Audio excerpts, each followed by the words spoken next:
Gracias por acompañarnos en A Partir de Ahora por Acento TV. Recuerden que nos sintonizan en el canal 38 de Claro TV y en los canales 39 y 439 de Telecable de Tricom, también en las páginas acentotv.do y acento.com.do. Vamos a hablar a partir de ahora, en este día, sobre la clasificación de las empresas y el aumento de salario. Y tenemos tres distinguidos invitados: a Eulogia Familia, vicepresidenta y encargada de equidad de género del Consejo Nacional de la Unidad Sindical. Tenemos a Fermín Acosta, presidente de la Confederación Patronal de República Dominicana, Copardón, y a Miguel Seara Hatton, economista y articulista de acento.com.do. Bien, bueno, se ha planteado lo del aumento de salario. La parte sindical lo ha apoyado, el porcentaje en que se ha planteado. Por otro lado, la parte patronal reclama que se trabaje con la clasificación de las empresas. Quiero que me den su punto de vista ustedes, introductorio en principio, de manera resumida, por qué se apoya una cosa o la otra. Eulogia. Bueno, el aumento general del aumento a las empresas de un 20% de salarios. Nosotros, lógicamente, los trabajadores los estamos... Es el salario mínimo, estamos hablando, sí, ¿verdad? el salario Sí. mínimo. Pero un aumento de salario regularmente mínimo tiende a despegar otros salarios que están próximos. Pero nosotros lo estamos defendiendo porque hemos visto la condición en que está estado el costo de la vida para los trabajadores y las trabajadoras después del aumento salarial de 2015, que fue de un 14%, y que aquí siempre los aumentos de salario, sobre todo en lo que han sido los salarios mínimos, tienden a dejar una deuda, porque nunca alcanzan ni siquiera la mitad del costo de la canasta familiar. Inclusive tú ves que ahora mismo el quintil más bajo de unos 13,000 y pico de pesos la canasta familiar, y los salarios ni siquiera todavía están a un nivel donde los trabajadores alcancen para satisfacer esa cantidad. Pero también por el problema de la precariedad que hay en términos de los servicios públicos. Eulogia, con este aumento, ¿a cuánto va a llegar el salario mínimo? A unos 15,000 y pico llega 15,000 y pico de pesos. el salario Vamos mayor, a poner un puntito ahí. Otro unos 10,000 y pico y otro 9,000 y tanto. Pongamos un puntito ahí en esta primera parte tuya para entonces escuchar la parte patronal con el señor Fermín Acosta. Bueno, muy bien, muchas gracias. Yo me siento muy honrado de compartir este panel aquí con ustedes y pienso que lo que voy a hacer es aprender mucho aquí con todos ustedes. Enséñenos. De modo que muchas gracias por compartir este espacio. Mira, nosotros siempre hemos estado de acuerdo con el aumento salarial. Ahora, con este tema del aumento salarial, y me da miedo hablar delante de Miguel porque sabe demasiado. ¿Qué va? Primero hay una serie de cosas que nosotros hemos visto que no son correctas cuando se hace el enfoque. Por un lado, el aumento salarial, la discusión debiera ser o el salario mínimo que debería estar ligado a la productividad del trabajo. En todos los sectores, salario mínimo, cualquier salario que fuera, debiera estar ligado a la productividad. Obviamente, hay necesidades básicas del trabajador que de algún modo tienen que estar cubiertas. Yo pienso que el trabajo y el salario deben ser un tema de oferta y demanda. Y para que eso fuese factible, tendría que haber mucha oferta de empleos para que no hubiesen salarios muy deprimidos. En el escenario que nosotros tenemos económico, lo que nosotros hemos dicho, bueno, sí, estamos de acuerdo con un aumento de salario, pero nosotros tenemos una inflación bajita. No es correcto que en los últimos años el salario real de los quintiles 1 y 2, que son los que más trabajamos en el salario mínimo, no haya aumentado. Al contrario, nosotros hicimos un estudio donde se veía que ha aumentado el salario real sobre un 30% en los últimos dos aumentos que han habido, las últimas dos revisiones salariales. Y de hecho, el Fondo Monetario Internacional en el informe que dio el día pasado lo decía también. Ahora bien, lo que nosotros hemos dicho, vamos a aumentar los salarios, pero vamos a organizar las cosas. Nosotros tenemos que ver que cuando se habla de los trabajadores que están contemplados en el salario mínimo, no estamos hablando de la mayoría de la clase de trabajadores, estamos hablando ni de la población, estamos hablando de una pequeña porción. porque también para tomar esa decisión debía tomarse en cuenta el desempleo y la posibilidad de la inserción de los jóvenes en el trabajo y del desempleado. Pero en general. específicamente, señora Costa, con este aumento, ¿ustedes están de acuerdo o no? Nosotros estamos de acuerdo con el aumento. Lo que nosotros hemos ¿Y pedido, qué es lo que ustedes lo que objetan? nosotros hemos pedido, que se cumpla con la ley 48808 y con la resolución que se tomó en el 2015, que decía que para este aumento se iba a tomar en cuenta la clasificación de las empresas. Y esa ha sido la parte de la discusión más álgida, que no se ha querido cumplir con la ley y con los acuerdos de la resolución del 2015. Miguel, ¿qué tú piensas como técnico? Mira, yo creo que si aceptamos las cifras oficiales de crecimiento económico, de aumento de la productividad, un aumento del 20% se queda corto. Pues te voy a explicar por qué. Las cifras oficiales hablan de un crecimiento superior al 5, al 6, al 7%. Y cuando tú haces un análisis de la productividad promedio por hombre, por sectores o global, voy a hablar de lo global ahora porque no hay espacio para hablar de cada sector, la productividad ha aumentado, se ha multiplicado por 1.5, 1.6 desde el 2000 para acá. Sin embargo, el salario real, el ingreso promedio de una persona que trabaja se ha reducido alrededor de un 20% con relación al poder adquisitivo que tenía en el año 2000.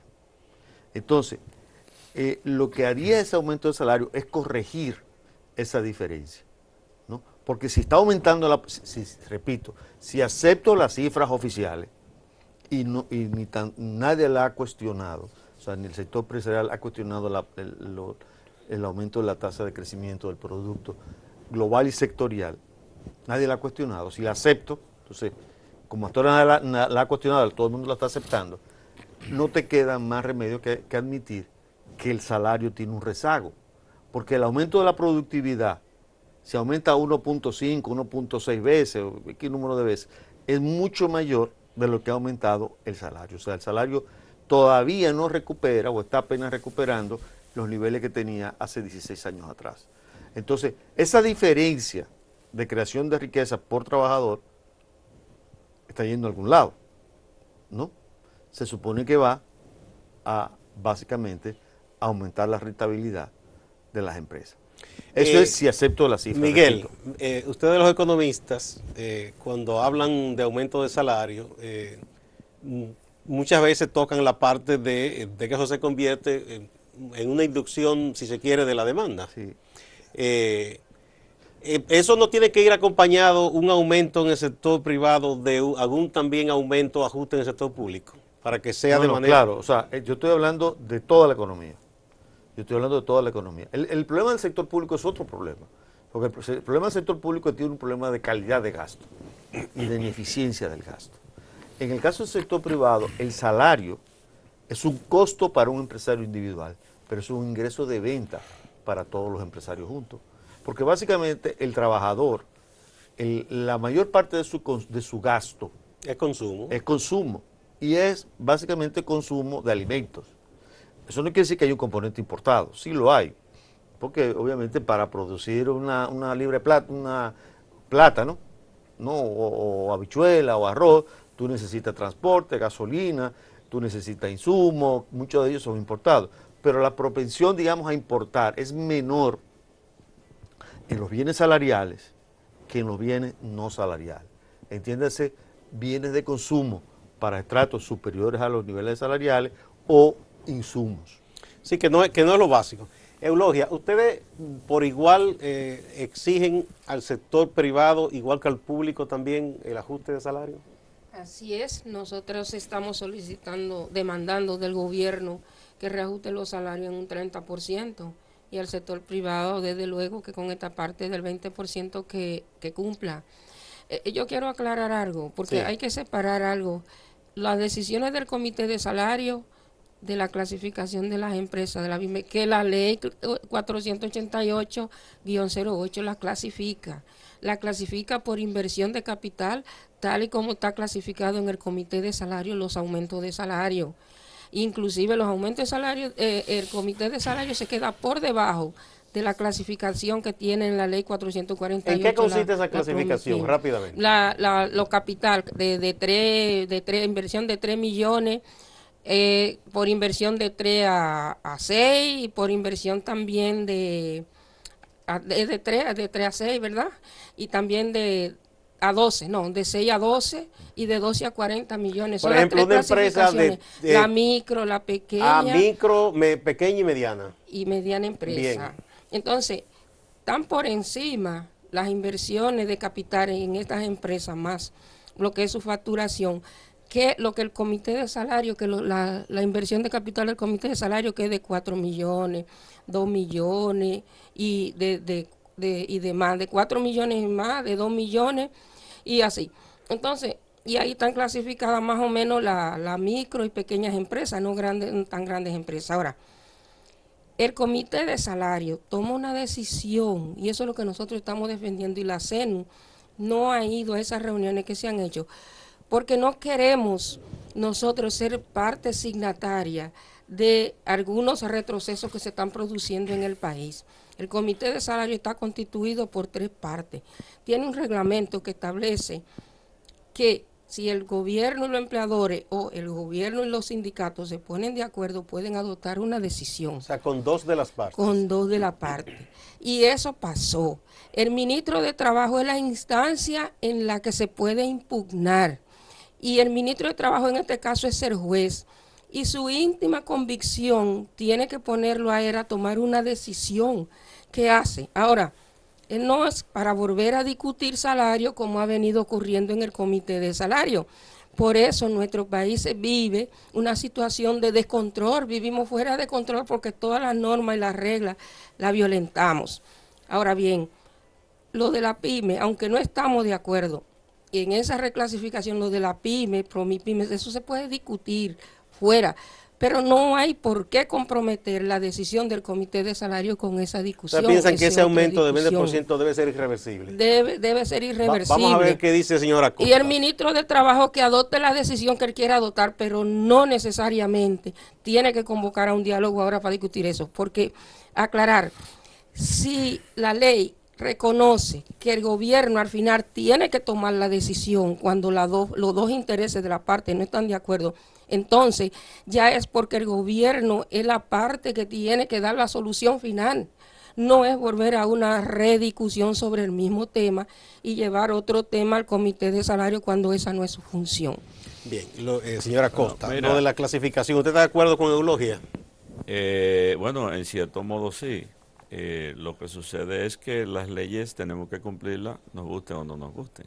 Si hay una ley 48808, aunque nos guste o no nos guste, tenemos que cumplirla. Pero eso es lo que ella ha dicho, que se cumpla la ley. Pero no se está cumpliendo la ley. ¿Y por qué? Porque eso es lo que ellos dicen, no toman en cuenta la clasificación. La clasificación, además de la ley, en el año 2015, en la resolución se dijo que ahora, para hacer los aumentos, se iban a tomar en cuenta la reclasificación de las empresas.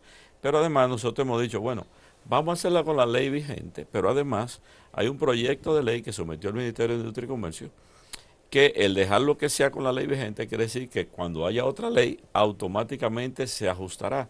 Porque hay una serie de factores que antes lo tomábamos en consideración, que ya no pueden tomarse en consideración. ¿Cómo cuáles, por ejemplo? Porque es que el mundo es cambiante, la economía es cambiante. Usted ahora mismo, el valor de las inversiones no es una prioridad para tomarla en cuenta para aumentar o no aumentar salarios. ¿Por qué? Porque ¿qué es lo que debe medirse? El ingreso que tiene una entidad empresarial, que es lo que le da la capacidad de pago. Por ejemplo, el inventario ya no es un índice de capacidad de una empresa, porque Uber no tiene un vehículo y tiene todos los taxis en el mundo, porque Amazon no tiene inventario. Entonces tiene una cantidad impresionante de mercancía que suple. Entonces hay que adecuar a los tiempos modernos las tomas de decisiones. Nosotros decimos, bueno, ¿cuáles deben ser los indicadores? La cantidad de trabajadores que tenga, obviamente eso dice la cantidad de operaciones que tiene, pero fundamentalmente los ingresos que tiene. Porque ahora usted... Las ventas. Las ventas. Las ventas brutas. Las ventas brutas, porque ahora mismo usted tiene un muchacho que con una laptop o un celular en la mano puede producir millones de pesos. Entonces le da una alta capacidad de pago. Entonces nosotros decimos, vamos a tomar en cuenta esos factores que ya lo que teníamos antes hay que cambiarlo. Y es lo que nosotros... Pero bueno, mientras, porque esas son, son cambios en la economía con todo esto de la tecnología, pero eso será para un tipo determinado de empresas, pero las que hay, empresas, por ejemplo, de producción de bienes, ¿cuál es el inconveniente para que no puedan asumir el aumento del 20%? Bueno, lo que pasa es que subir un 20% de golpe y porrazo en una economía donde la inflación acumulada de los últimos 2 años es de un 4.58%, salvo los cuestionamientos que puedan hacer uno que otro economista capacitado, como el propio Miguel, las cifras oficiales son 4.58 y usted me está diciendo, deme un 20%, nosotros decimos, bueno, si tenemos que llegar a un 20%, nosotros vamos a llegar, queremos llegarlo, pero denos una posibilidad de que las empresas se puedan adecuar a ese incremento de costos, porque no es tan automático.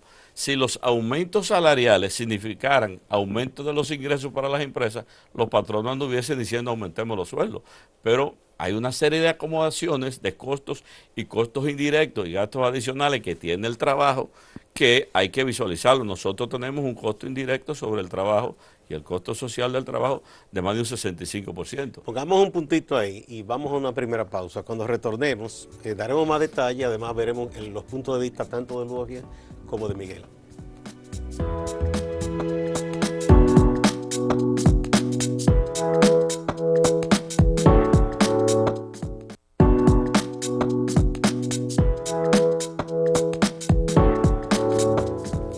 Gracias por continuar a partir de ahora. Estamos hablando sobre la clasificación de las empresas y el aumento de salarios en República Dominicana a propósito de la decisión que tomó recientemente el Comité de Salarios. Estamos conversando con Fermín Acosta, presidente de la Confederación Patronal de República Dominicana, con Eulogia Familia, vicepresidenta del Consejo Nacional de la Unidad Sindical y encargada de Equidad de Género, y con Miguel Seara, economista. Miguel, tu punto de vista, ¿piensas que, como dice el señor Acosta, hay unos costos extra, ¿verdad?, para los empleadores, que eso dificulta que se pueda asumir ese aumento de salario del 20%? A ver, yo pienso, vamos a ver, estoy de acuerdo con que el criterio de venta o de ingreso es un criterio importante y quizás ahora mismo, más que el empleo, lo que clasifica a las empresas. Porque, como decíamos hace un momento, a veces los activos tienen el problema de que ya hay empresas que tienen muy pocos activos, pero tienen un gran movimiento de venta, ¿no? Entonces eso sí eso es real. Segundo, que eso hay que indexarlo periódicamente también, porque hay un proceso inflacionario que te obliga más modesto o menos modesto, pero que tú tienes que ir ajustando a la Aquí nueva... de hecho eso es por ley obligatorio, ¿no? Sí, que se debería hacer. Debería hacerse, ¿no? Ahora, en lo que es en este momento de la discusión sobre el salario, yo repito, si tú aceptas las cifras oficiales, no te queda más remedio que decir el 20%, porque ese es el punto. O sea, si yo cojo inclusive a nivel sectorial, podemos coger sector por sector de la actividad económica, sector por sector, es claro que es como la boca de un caimán la relación que hay entre la productividad por por hombre empleado y el movimiento del salario real, del poder adquisitivo. O sea, se abre la boca de caimán, ¿no? Lo que quiere decir que si bien el salario ha habido ajustes, ¿no?, por inflación, no compensa el aporte del aumento de la productividad. Ese es el punto, lo que yo quiero hacer, subrayar, ¿no? Entonces, repito, si tomas esas cifras como buenas y válidas, no te queda otro camino, ¿no? Ahora, no se ha cuestionado las cifras oficiales, tendrías ya que manejarte con esas cifras. Estoy de acuerdo que hay costos indirectos, eso hay que señalarlo, hay que medirlos, hay que presentar cifras de cuáles serían las implicaciones de esos costos indirectos que tiene una empresa. También eso yo creo que eso es justo, ¿no? Pero indudablemente en este momento se requeriría. Además, yo quiero decir algo, si me permite. El salario siempre ha sido el precio de ajuste de la economía, a largo plazo. Yo acabo de hacer un trabajo ahora desde el 30 hasta el 2016 del salario mínimo. Pude construir una serie de los cambios del salario mínimo desde 1930, ¿no? Y cuando uno ve las cifras así en perspectiva, uno ve claramente cómo el salario, con excepciones de algunos periodos, siempre ha estado muy estable y a un bajo nivel. El salario real, el salario real y el salario mínimo legal, porque no hay un salario medio. El salario medio solamente lo puedo obtener desde 1991.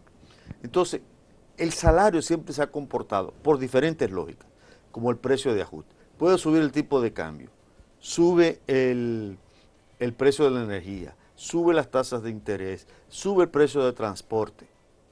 Y lo que nunca sube, o sube muy lentamente, es el salario. Si la tasa de cambio sube 2 o 3 pesos, al poco tiempo, todo se ajusta a ese nuevo tipo de cambio. Pero el salario se quedó atrás, se quedó rezagado. Yo creo que hay una gran deuda histórica Con los trabajadores y trabajadoras. con el salario. Exactamente, hay una gran deuda histórica que en algún momento tiene que enfrentarse, porque eso es lo que te explica por qué en la economía dominicana crece el producto y hay un gran retraso en la calidad de vida. O sea, inclusive por intuición, si mejora el ingreso de una familia, lo que tú debes esperar es que mejore la calidad de vida de los miembros de esa familia. Aquí ocurre que mejora la calidad, el ingreso, pero hay un gran retraso en mejorar la calidad de vida. De hecho, cuando yo comparo República Dominicana con el resto del mundo, ha subido la calidad de vida, eso no, y el mundo entero ha subido. Pero hay un gran retraso y nosotros mejoramos mucho menos, pero mucho menos de otros países que tienen igual o menos recursos que lo que tenemos nosotros. Y cuando hablo de recursos, Producto Interno Bruto por habitante. Entonces, ese es el desafío. Y eso explica también, ¿no?, estos niveles de retraso institucionales, el problema de la educación, el problema de la salud. Para poner un caso, nuestro PIB es mayor que de Costa Rica, por ejemplo. Sí, Cierto. claro. Pero en promedio, el costarricense vive mejor que el dominicano. Exactamente. No, Y ese es un ejemplo. Ese es, o sea, la calidad de vida está retrasada. Nosotros debiéramos estar mucho mejor. Cuando hicimos un análisis desde el año 91 hasta el 2015, ¿no?, tú ves que el producto crece y la posición mundial de la República Dominicana crece, mejora. Logramos una mejoría de 15 posiciones en el mundo, ¿no? Pero cuando tú comparas eso con, estamos hablando del 91 al 2015, con los indicadores de salud y educación combinados, perdemos 7 posiciones en el mundo, desde 1991 a 2015. Es decir, que se abre una brecha. De hecho, somos el país número 7 en el mundo en desaprovechar las oportunidades de crecimiento para mejorar la calidad de vida de la gente. O sea, en este caso expresado en educación y salud. El país que más ha perdido oportunidad es China, porque China mejoró 50 y pico de posiciones en Producto Interno Bruto y mejoró en salud y educación, pero mejoró apenas unos 7 u 8 posiciones. O sea, hay una brecha que se abre. Claro, es un país enorme, es el país más poblado. Entonces, ese es el gran problema de esta sociedad, que de algún momento tenemos que resolverlo. ¿Entiendes? Bien. Por eso yo repito, coincido con la necesidad de que hay que revisar los salarios.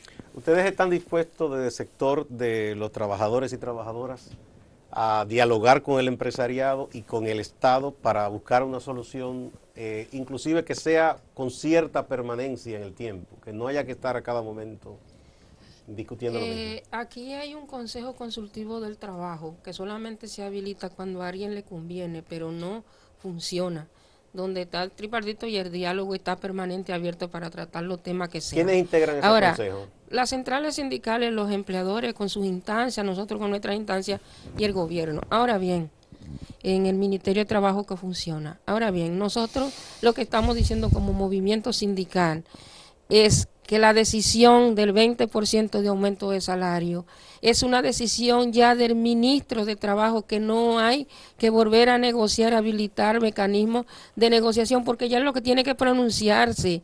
Es ilegal ahora volver a una rediscusión después que se adoptó la decisión, que adopte la que él quiera, pero es responsabilidad del gobierno la decisión final de salario. Y sí, seguimos por este camino, con este precedente de que el comité adopte una decisión y después hay que volver a discutir, esto no va a terminar nunca. Lo otro es, mire, nosotros estamos conscientes que las empresas tienen problemas de alto costo muchas veces, pero no es para penalizar a los trabajadores y los salarios. La culpa no es ahí que está. La culpa está en la estructuración de nuestra economía y de cómo funcionan precisamente las entidades. Pero sin embargo, las empresas reciben la protección del Estado, del gobierno, tienen exenciones, inclusive después que se creó la ley de seguridad social, han tenido como 4 amnistías en seguridad Claro social. que eso no es generalizado, Logia. Sí, son determinadas empresas que se han beneficiado de eso. Sí, sí, pero uno sabe los sectores que se benefician aquí. Pero no que estamos en desacuerdo en que a las empresas se le dé sostenibilidad, hay que darle. Pero si el Estado le da sostenibilidad, también el empresariado debe corresponder con salario digno y salario justo para los trabajadores y la trabajadora. Lo otro es, mire, ya aquí hay salario para turismo, para zona franca, las 3 categorías que define el Ministerio de Trabajo en el Comité de Salario. Cuando ahora lleguemos también a una reclasificación de la PYME, que tienen 3 categorías ahí, pero por la ley 488, pero en lo como insiste Copardón, en que se haga una reclasificación ahora, después no habrá que discutir salario ni nada aquí, porque es que a todo el mundo... y no hablemos de los más bajos salarios por la zona fronteriza, porque las que están protegidas por la cuestión de inversión en la frontera, también los salarios son bajos. Entonces, mire, yo creo que, como decía Seara, en un país que tiene 50 años creciendo, productividad ha habido y los trabajadores han hecho ese aporte. Ahora bien, esa compensación no la han tenido los trabajadores en ese crecimiento para beneficiarse de un aumento de salarial justo. Entonces, yo creo que se hace necesario que revisemos esta situación y la contribución que hacen los empresarios también dentro de ese crecimiento económico y que le beneficie a sus capitales, de cómo vamos a proteger también los derechos de los trabajadores económicos, fundamentalmente, que en este caso estamos debatiendo. Hay un asunto, y es que el salario de los trabajadores que no alcanza para comer nos está empujando a una situación de miseria, y ese crecimiento, si sigue ese vicio de un crecimiento sin ningún justo salario para los trabajadores públicos y privados, nosotros no sabemos dónde vamos a llegar. Los empleadores también reciben protección, por ejemplo, sus empresas, y qué bueno, no estamos en desacuerdo con la cuestión de la delincuencia. Usted va ahora a cualquier empresa y fácilmente usted encuentra el servicio del Estado protegiéndolo, que bueno, que lo protejan de la delincuencia. Pero bueno, dice que le asignan policía y militares. Ese servicio militar y de seguridad que le ponen también es con los impuestos de nosotros, los trabajadores, que se le paga. Tomen en consideración eso. Y además, mire, este es un país donde se vive un clima de paz en términos de relaciones laborales. Increíble que no lo están viviendo muchos países en nuestra región. Y ese clima no nos beneficia tanto a nosotros porque estamos perjudicados con salarios precarios en el trabajo, sino que beneficia precisamente a los que tienen la fortuna. Vamos a ver qué nos dice el señor Fermín Acosta. Bueno, mira, lo primero es que yo pienso que el desarrollo de una economía no se puede fundamentar entre discusiones estériles entre el patrón y el trabajador. Obviamente son dos aliados que tienen que compensarse y que tiene que haber una justa distribución por el aporte que cada uno hace a la creación de la riqueza. Y nosotros no cuestionamos lo de que se le haga un pago razonable a los trabajadores. Jamás lo vamos a hacer porque nosotros somos, no nos creemos personas de avanzada. Entonces yo no cuestiono eso. Nosotros lo que hemos dicho, bueno, nosotros estamos de acuerdo con el 20%, lo que nosotros queremos es que se le dé posibilidades a las empresas de adecuar sus finanzas a responder a ese 20%. Yo sé que Miguel, que maneja muy bien las finanzas, y que yo quisiera aprender de ti cada vez más, sabe lo que estoy diciendo. No es fácil para una empresa mediana o pequeña responder a un 20% de aumento, porque vivimos en constante crisis económica, buscando préstamos para poder solventar a veces las propias nóminas, y eso es una cosa que yo no me lo invento, y todo el que tiene algún tipo de relación laboral lo conoce. Por otro lado... Pero eso implicaría decir que el crecimiento, el famoso crecimiento, no se da. No, sí, es un sofisma, hay muchísimas deudas para tener ese crecimiento, tanto en el sector privado como en el sector público, y tú lo sabes. Bueno, ya tú decías que ellos aceptan la cifra. El señor Acosta ha dicho de alguna manera que esa cifra, ellos la ponen en entredicho. Yo sé que Miguel, yo sé que yo no tengo la suerte de que Miguel me oiga y me vea a mí, porque nuestros niveles son muy dispares. Ahora, yo sí me preocupo de ver a Miguel, pero Miguel para verme a mí pierde tiempo. Ahora bien, déjame decirte. El tema es que la calidad de vida del dominicano no se puede ver solamente, no se puede medir, ni tampoco llevarse a la esperanza de que se logre solamente con el salario, porque eso es imposible. Imposible, sí. Porque tú le pones el salario que tú quieras a la gente, y lo primero es que eso crea un sentido de bienestar y de riqueza que no es real.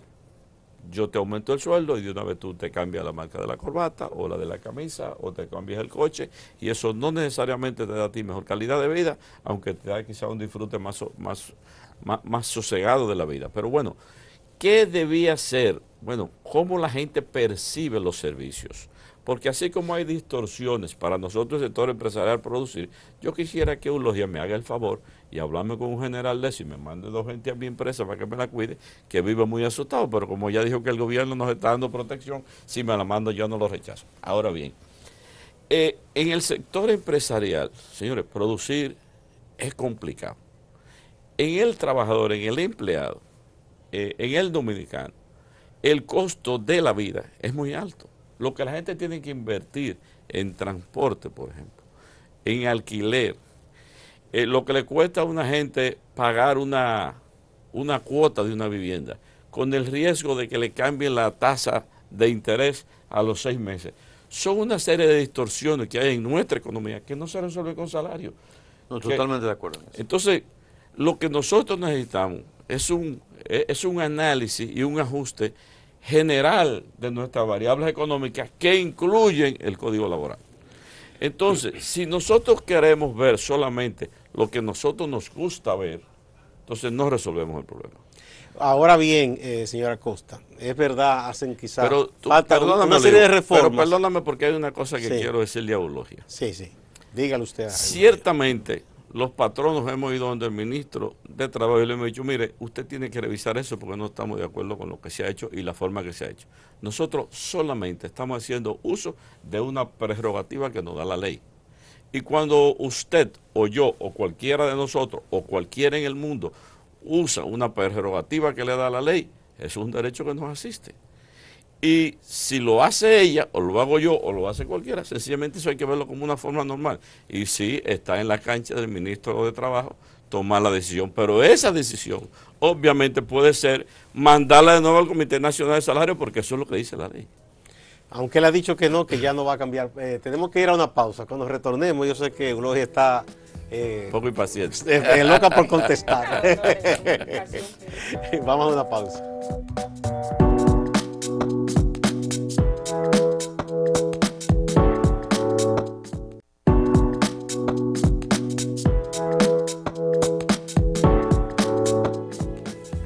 Gracias por continuar en A Partir de Ahora. Estamos hablando sobre la clasificación de las empresas y el aumento de salario que recientemente se acordó en el Comité Nacional de Salario.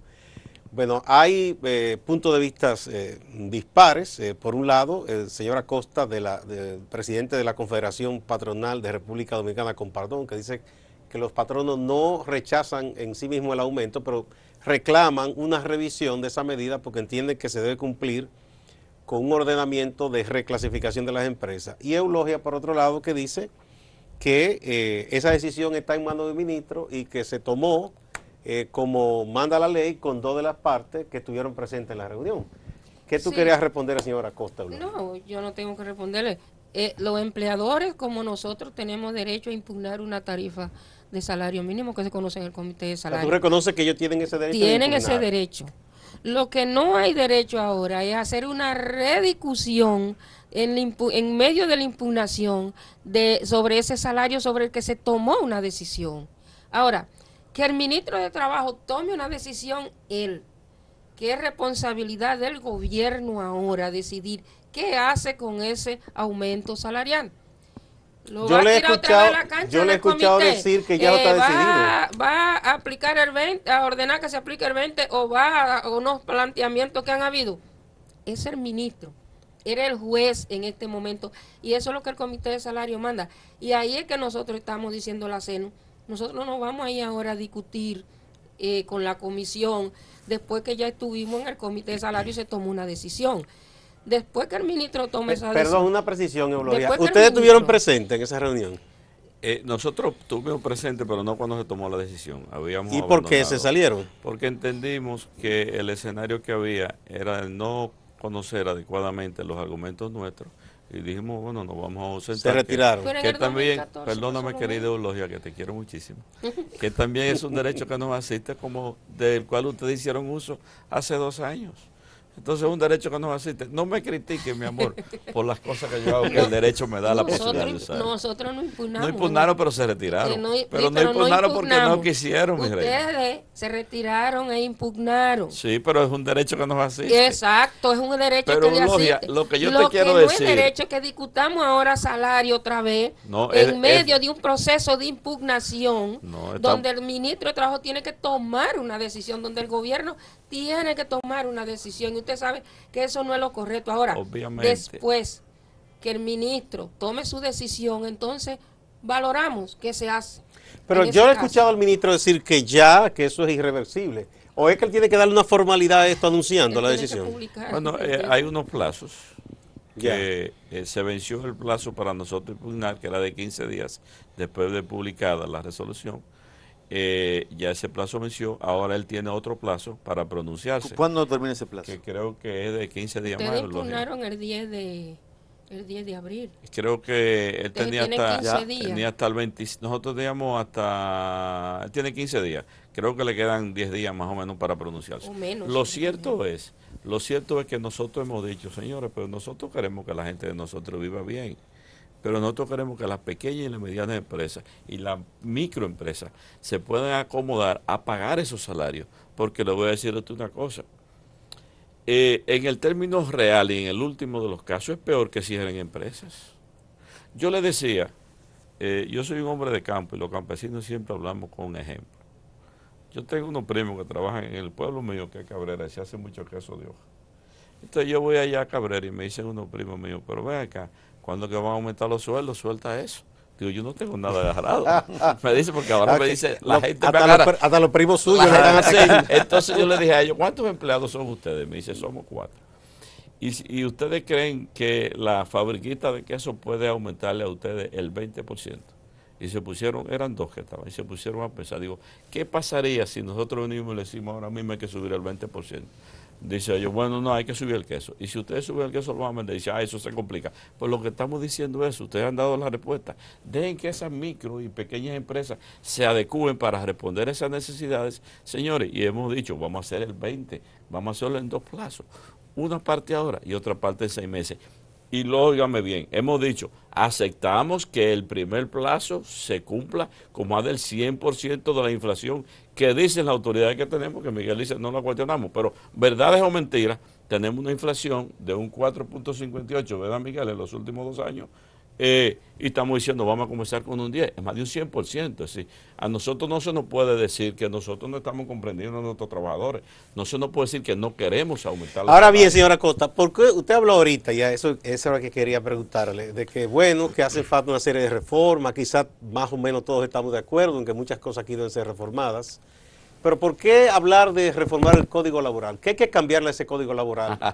Que fue fruto, en un momento dado, de un consenso de 3 fuerzas políticas que entonces eran principales, el Partido Reformista, el PRD y el PLD. De hecho, cada quien colocó a un prominente abogado de cada una de esas organizaciones y ahí vino este código que se ha mantenido y pensamos que es de las pocas instancias en el Estado Dominicano que más o menos funciona. Sí, si un mira, patrono tiene un problema, va al ministerio y se resuelve, si es un empleado también. ¿Por qué hay que cambiar eso? mira, lo primero que yo decía hace un rato, y ambos ellos me pueden ayudar mucho porque yo estoy seguro que manejan ese tema con mucho más propiedad que yo. Y yo siempre confieso mis limitaciones porque no me da vergüenza admitirlas. Y es que ese código hay que adecuarlo porque fue en el 90, ¿verdad? Ideología que se aprobó el código.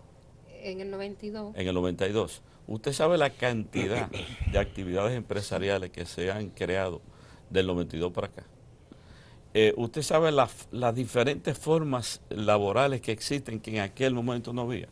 O de actividades que tienen que ver con la tecnología, que tienen que ver con la gente que trabaja desde su casa, subcontratado, una serie de cosas que hay que adecuarlas a labores que antes no se hacían. Igual la necesidad de los turnos de trabajo, que ahora muchísimas empresas trabajan 2, 3 y 24 horas, antes no era tan común. Y los tipos, de todas esas cosas hay que adecuarlas. Pero además hay una cosa, que es el mal uso que se ha dado a la legislación, como por ejemplo las demandas laborales. Hay una serie de abogados que han creado unas distorsiones. ¿Cómo así? Que han creado unas distorsiones en el trabajo con demandas ilegales que ellos, que son líderes sindicales responsables, saben que hay que eliminarlas, porque todos los líderes sindicales, igual que los líderes empresariales, sabemos que el clima laboral hay que protegerlo. Y cuando usted tiene un grupo de abogados que están abusando, por un lado, del creador de riqueza, que es el empresario, y están abusando también del trabajador, que es lo que vende su fuerza de trabajo, eso hay que sacarlo de la distorsión. ¿Qué es lo que hacen eso? Unas demandas ilegales que la forma en que está concebido el Código Laboral le permite hacerlo. Oye, y los que ganan dinero son los abogados. Hay un tema que es álgido, que no se ha enfocado con la debida claridad. Pero si la demanda es espuria, ahí están los tribunales que deciden eso. No, es que la forma en que está concebido el código, una vez que hay una demanda se vende el caso. Se vende el caso. Se vende el caso. Y punto. Pero eso se hace no solo en asuntos laborales, en muchísimas otras instancias. El tiempo instancias. hábil para de que se produce la sentencia también, que a veces abogado la aprovecha. No, y además que cuando tú como vienes y te demanda un trabajador que a veces nunca pasó por tu empresa, que no es una cosa rara, gente que nunca fue a tu empresa y que tú nunca O sea, que se inventan un caso de la nada. La crean, vienen y te demandan. Entonces tú como patrono, tú tienes que ir a un sitio y depositar el doble de la condena y tú vas a frisar un dinero ahí por muchísimo tiempo, porque usted sabe que aquí la justicia es bastante lenta para ser un poco considerado en la definición, ¿verdad? Entonces, es un tema que hay que resolverlo. Ahora bien, ¿qué es lo que da eso? El esquema legislativo con que se ha cubierto eso. ¿Qué sucede? Hay un tema que se llama la cesantía, que aquí se creó una bola de humo de no sé si el sector empresarial no lo supo enfocar, diciendo vamos a quitar la cesantía. No se pueden quitar derechos adquiridos. Sin embargo, se pueden crear, que nosotros no estamos inventando nada, mecanismos de protección tanto del trabajador y de sus derechos como del patrono, sin que venga la gente a abusar. ¿Cómo se hace eso? En muchísimos países se ha hecho, o con un fondo de desahucio, o con un seguro de desempleo. Hay N formas que se pueden hacer y además quitarle al trabajador el riesgo que tiene de que un patrono se vaya a la quiebra y el pobre trabajador pierda su derecho adquirido en una empresa que trabajó 15 o 20 años. Entonces nosotros tenemos que sentarnos, como yo decía, nosotros no podemos vivir en contra, el patrono y el trabajador, tenemos que ser socios y buscar una fórmula. Primero que saquemos a esa gente que nos viene a invadir y hacer dinero con el sudor del trabajador y con el dinero del patrono y buscar una solución que nos proteja. ¿Ustedes están de acuerdo que se revise el Código Laboral? Mira, hubo una comisión que se creó y no se pudo llegar a acuerdo. Ahora, yo quiero sí aclarar que el movimiento sindical rechaza y está en desacuerdo con lo que son las actuaciones de los abogados en esto de la sentencia. Nosotros no apoyamos eso. Y ellos lo saben y se lo manifestamos y a nuestros trabajadores para que no cedan en contrato a abogados para que se hagan dueños de sus derechos y su causa para después ya chantaje a empleadores. Nosotros estamos en desacuerdo en eso y creemos que esa parte amerita una reforma y otras también. Pero nosotros también creemos que también el código tiene alguna reforma. Ahora bien, el asunto de la cesantía, en el año 2001, cuando se aprobó la ley de seguridad social, ahí se creó un artículo que estableció que para el asunto de la cesantía laboral, porque se pretendió a través de la ley de seguridad social modificarla, se crearía una comisión que presentaría en un plazo, me parece que 18 meses. 18 meses. Presentaría una propuesta de ley de un seguro de desempleo que diera solución al asunto de la cesantía laboral. Y de parte tanto de gobierno de empleadores se alarmaron después y no quisieron eso porque entendían. ¿Y quién pagaría ese seguro de demasiado desempleo? dinero. ¿Quién lo pagaría? Bueno, eso la ley iba a establecer las reglas. ¿Cómo no, se iba a pagar? Solo le daba un artículo transitorio para que se creara en 18 meses esa ley. Después se creó la reforma del Código de Trabajo, las comisiones no se entendieron. ¿Por qué? Porque ante premura que puedan tener los trabajadores en unos casos para que se modifique el código, o los empleadores, que lo de nosotros no es tanto, pero sí hay cosas que hay que modificar, resulta que los empleadores siempre se enfocaron en la cesantía laboral. Y la cesantía laboral no es un asunto de obrero ni de sindicalista nada más, es un asunto de todo el que trabaja. Y los más perjudicados son los técnicos y los profesionales, que nuestras centrales tienen mucho, pero no tanto. Pero los profesionales hartos serían los perjudicados con esto de la cesantía laboral, de no dársela a la administración adecuada a una aplicación de la cesantía laboral. Entonces nosotros no podemos comprometer el futuro de los trabajadores, de los técnicos y profesionales, eliminándole de plumazo la cesantía laboral. Sin embargo, lo que logró la ruptura también de esas conversaciones fue, recuérdense, aquel 2015, el aumento del 14% de dos partes, gobierno y empleadores, y que nosotros no impugnamos y no pedimos que se volvieran a reunir ni nada de eso. Ustedes lo decidieron y respetamos la decisión del Comité Nacional de Salario en manos en ese momento de la ministra de Trabajo, Marisa Hernández, y ella tomó sus decisiones. Entonces, eso es lo que nosotros entendemos. Ahora, he dicho, el país tiene en el Ministerio de Trabajo el Consejo Consultivo del Trabajo, eso no se reúne, eso no se convoca. Cuando a alguien le pica un moquito, dice que vamos a reunir el Consejo ¿Quién Consultivo. debe convocarlo? ¿El ministro? Y es un mecanismo para darle Eulogia, ¿quién lo convoca? ¿El ministro? a las discusiones de relaciones laborables entre el empleador para hacer propuestas, proponer leyes al Congreso. Tiene la disposición inclusive hasta del acompañamiento técnico de la OIT si lo necesitan y todo. Pero eso no se convoca para debatir los grandes problemas. ¿Pero quién debe convocarlo? ¿El ministro que debe convocar? Lo tiene que convocar el ministro de Trabajo. Ministro. O una de las partes también a instancia puede pedirle al ministro que convoque. ¿Y por qué ustedes no piden que se convoque entonces? Bueno, porque hasta ahora lo que se discute en el comité, en ese comité del Consejo Consultivo no es del interés necesariamente de la premura de nosotros. Bueno, sí, pero yo estoy de acuerdo con Eulogia. Hay que reunir el comité consultivo porque Eulogia, si nosotros no trabajamos en sociedad, el desarrollo se para. Y es cierto que hay una nueva forma de producir ahora, pero ¿tú sabes cuál es esa nueva forma de producir? Precarizando el trabajo. No, precarizando el trabajo. Bueno, yo creo que vamos a tener que invitarlos para que discutamos esa otra parte. Pero sí hay que acompañar el trabajo de los pisos mínimos de protección social, de pisos de protección social. Hay que acompañar el trabajo con políticas públicas. Eso no es solamente, eso estamos de acuerdo. Muchísimas gracias a Eulogia Familia, a Fermín Acosta y a Miguel Seara Hatton por echarnos luz sobre este debate que es muy interesante porque estamos hablando de las partes que generan las riquezas de un país. Cuidado, los trabajadores. Cuidado si hubo un apagón. Que conte que me hay que invitarme otra vez porque yo me sentí muy bien. No, claro. Cuando ustedes quieran volvemos y seguimos debatiendo estas cosas que creemos que son muy importantes. Amigas, amigos, no se vayan, que hay más en Acento TV.